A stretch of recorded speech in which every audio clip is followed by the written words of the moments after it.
We made a promise to the people. Yes. When we stood in the streets and we marched, when we made commercials together, when we wore uniforms on NBA floors, when we wrote books, when we made movies, when we formed task force like this that have people from business, entertainment, activists, people, legislators, we made a promise to the people. We made a promise to the people that we were writing a new contract where they were going to finally see justice. We made a promise to the people that we had awakened our eyes and that we saw the wrongs and the ills and we were going to do right by them. We made that promise to the people. I hate having to come to these things. On June the 13th, 2020, I stood in this very same spot.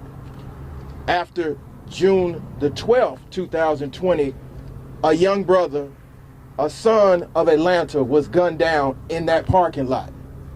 And I saw his family, I saw the community members, I saw the activists, and I saw certain elected officials who said that he was going to get justice.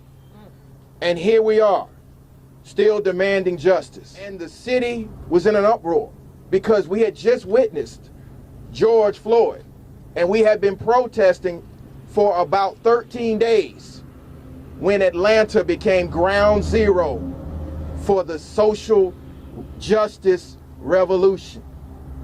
And we all saw it. So we all gathered in this now hallowed spot to demand justice for Rayshard Brooks and Rayshard's family. When I received this message on the media, I fell to my knees and I cried. My children didn't understand why I was crying and I couldn't explain it to them. I wrote down a few things that I kind of just want people to understand what I'm feeling. Yeah. Rayshard Brooks was trying to de-escalate at the very beginning of his interaction with Gerald. The fact that he was shot twice in his back and then kicked showed not just that Officer Ralph did not care, but he became in his feelings, and his police duty was no longer the matter of fact of what he needed to do.